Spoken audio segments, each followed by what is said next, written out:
My father said, "We're humiliated to call you our child at Easter brunch," as the whole family laughed and pointed.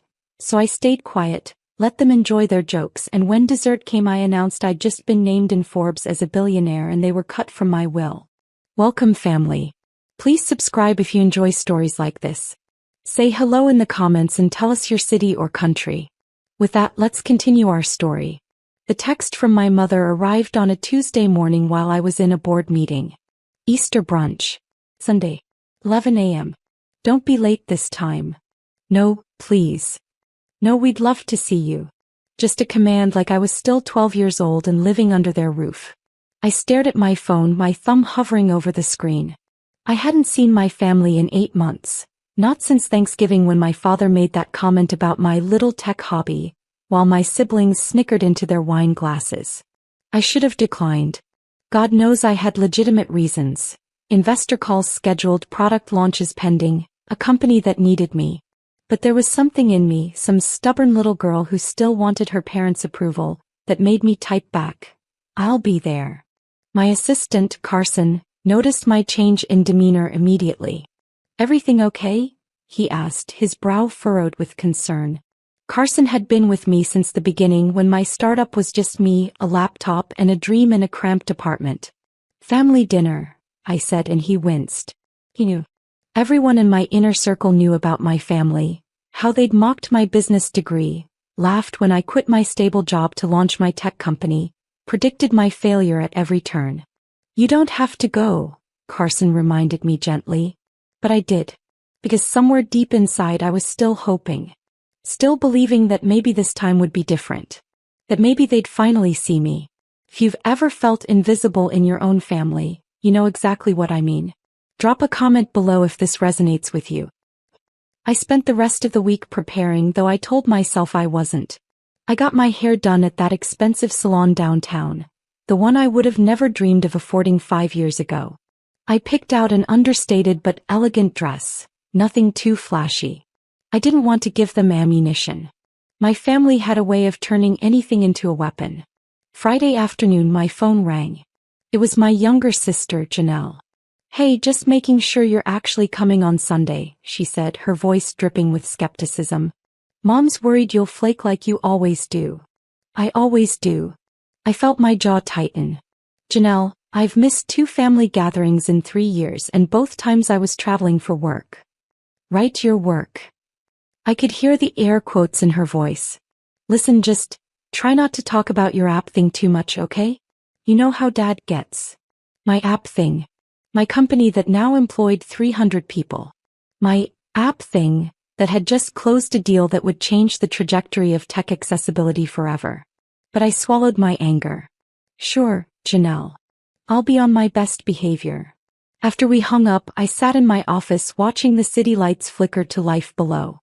My COO Ophelia knocked softly before entering. "The Forbes issue releases Monday," she said, a knowing smile on her face. "They sent over the final copy. You look incredible on the cover." I hadn't told my family. Hadn't mentioned that Forbes was doing a feature. Hadn't said a word about the valuation that had just made me, technically, a billionaire. Something told me to keep this card close to my chest. Easter Sunday arrived with unseasonable rain, which felt appropriate. I drove to my parents' house in my modest sedan. I'd bought a luxury car last year but never drove it to family events. No need to attract that kind of attention. Their house was the same as it had always been. A comfortable suburban home in a middle-class neighborhood, with my father's carefully maintained lawn and my mother's garden gnomes. Cars already packed the driveway. My older brother Jameson, S. Mercedes. My sister Janelle's BMW. My younger brother Devin's flashy sports car. A gift from Dad when he graduated law school.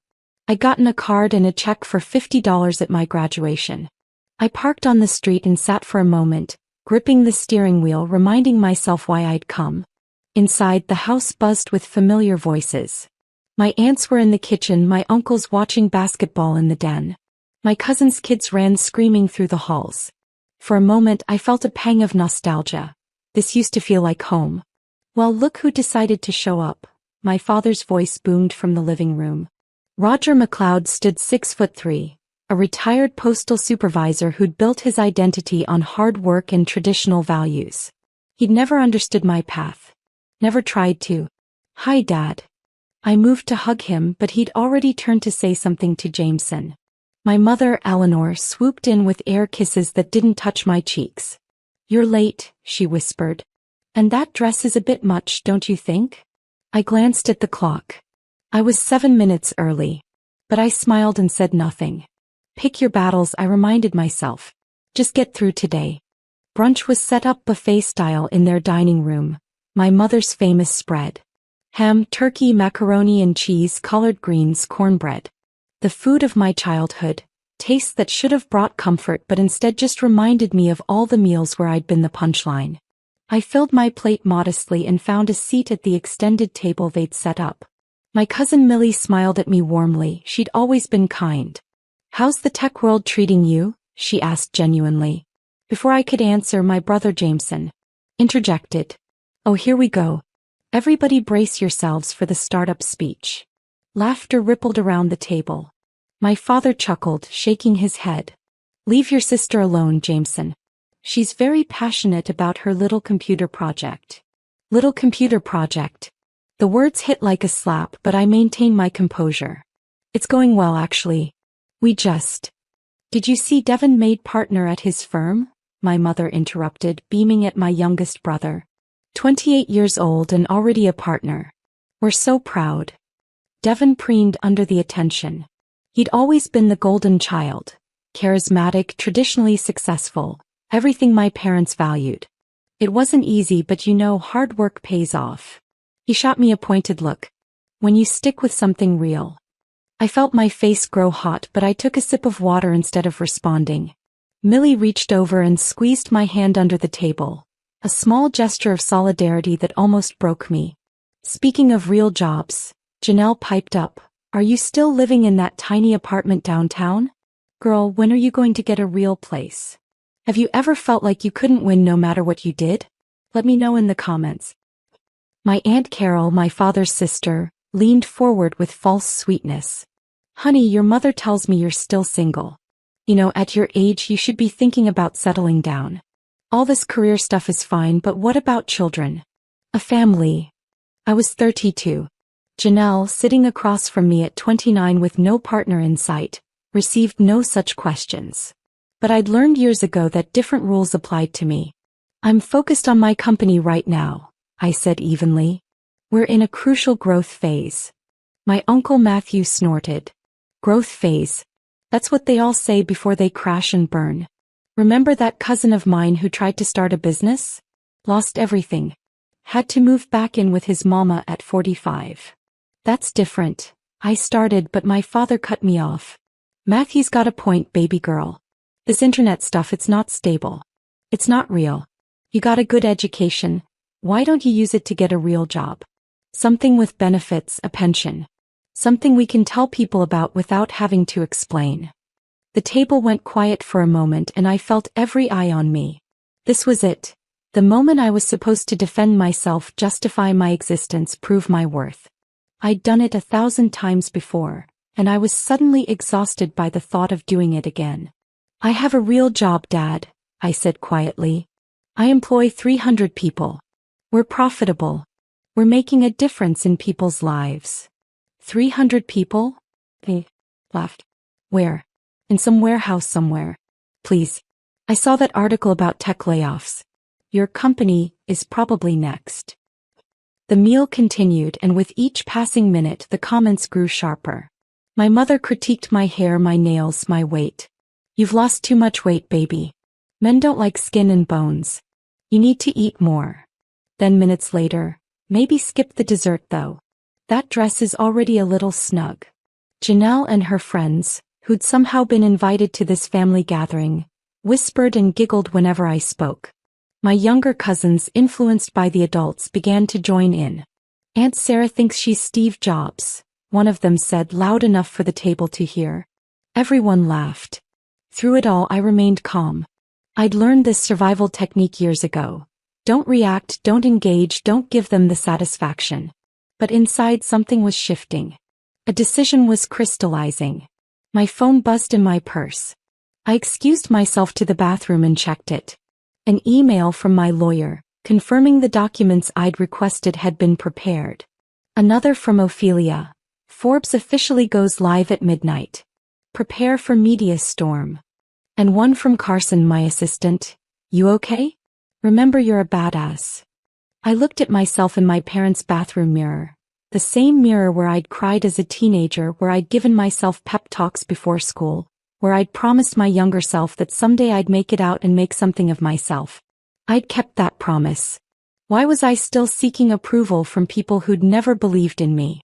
I splashed cold water on my face, reapplied my lipstick, and walked back out. Dessert was being served. Perfect timing. My mother had outdone herself with dessert. Sweet potato pie, peach cobbler, bread pudding, and her famous caramel cake. Under different circumstances, I would have been thrilled. Instead, I watched as my siblings loaded their plates while making pointed comments about my success rate with fad diets. Remember when she tried to go vegan? Devin laughed.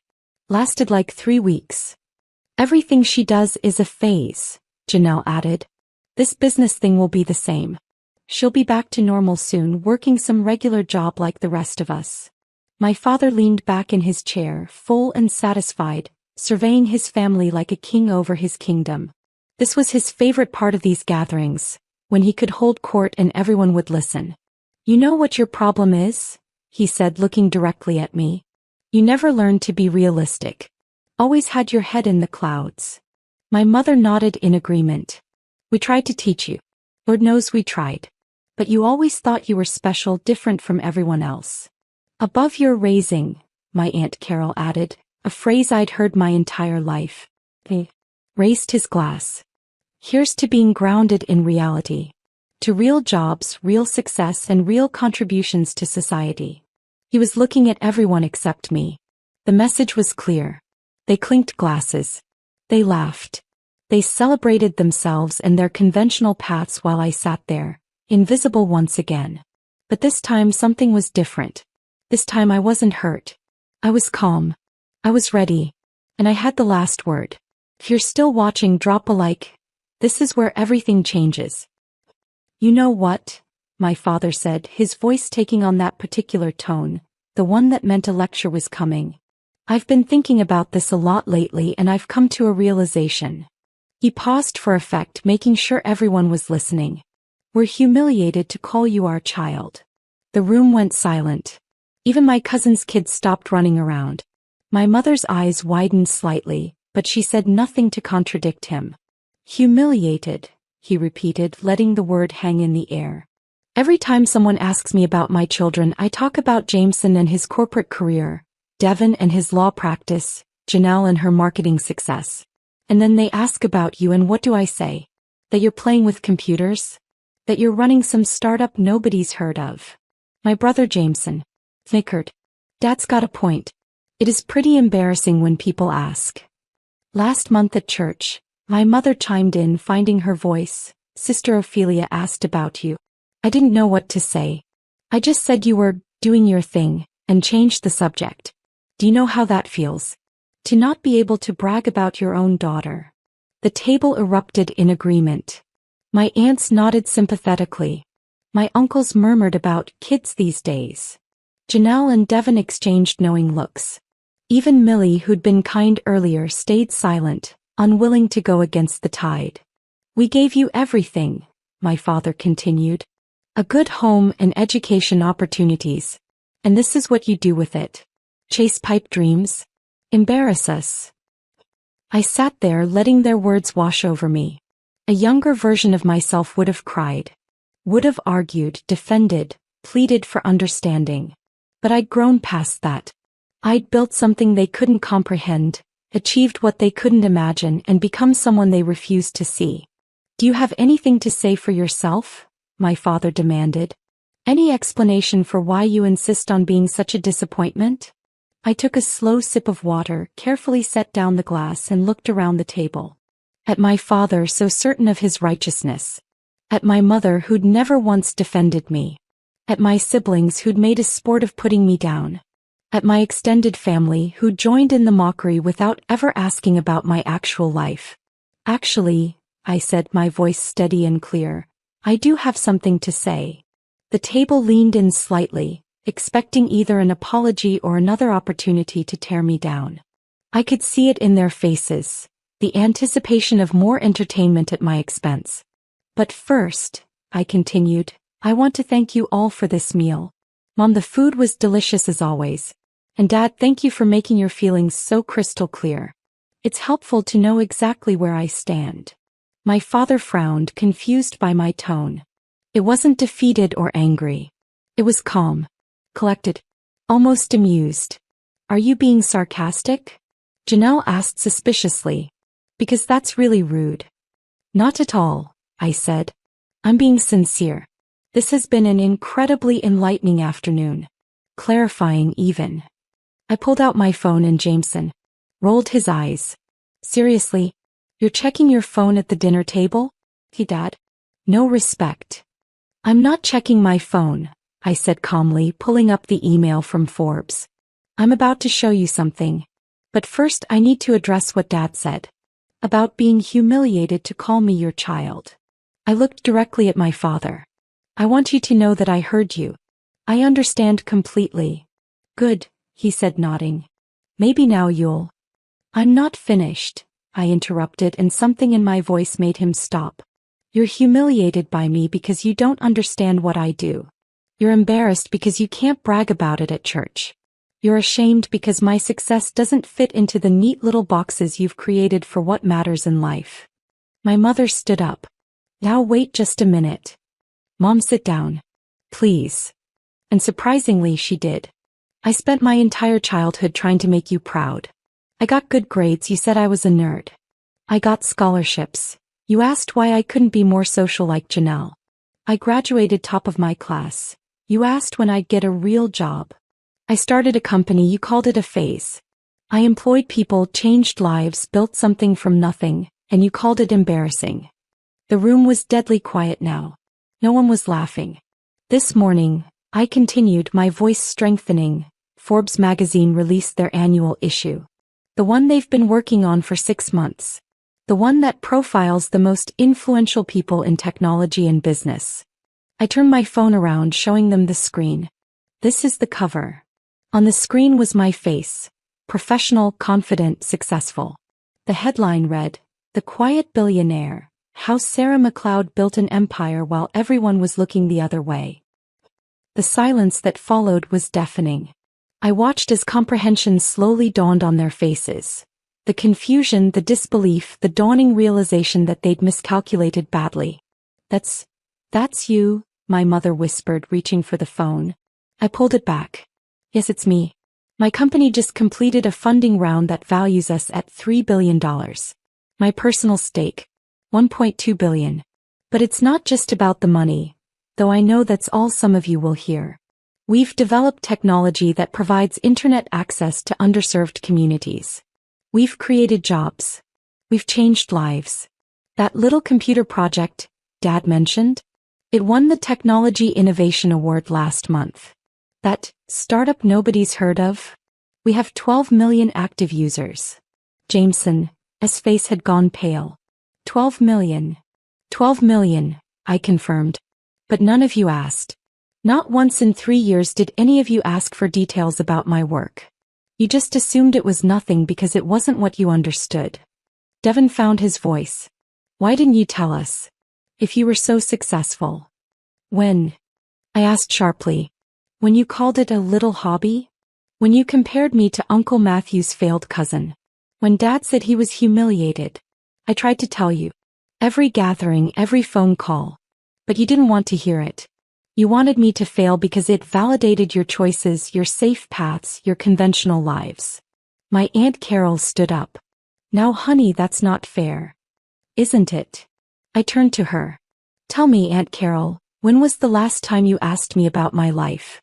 Really asked, not just made comments about my relationship status or my appearance. She sat back down silent. I stood up, pushing my chair back. I came here today hoping things might be different. Hoping that maybe just once you'd see me. Really see me. Instead, I got the same treatment I've gotten my entire life. So I want to thank you for making my decision easier." "What decision?" my father asked, his voice no longer booming but uncertain. "3 months ago I met with my lawyer to update my will. I'd been thinking about legacy, about what I wanted to leave behind. I'd set aside trust funds for my siblings, college funds for my nieces and nephews, a generous gift for my parents. Because despite everything, you're my family."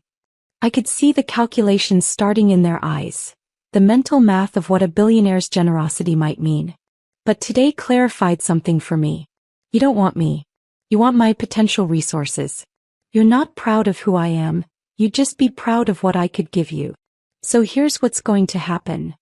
I pulled out my phone again and opened my email. "I'm sending a message to my lawyer right now, instructing him to remove every single one of you from my will. All of it, the trusts, the funds, the gifts. Everything." "You can't do that," Janelle gasped. "We're your family." "Am I yours?" I asked simply. Because family doesn't humiliate each other. Family doesn't mock each other's dreams.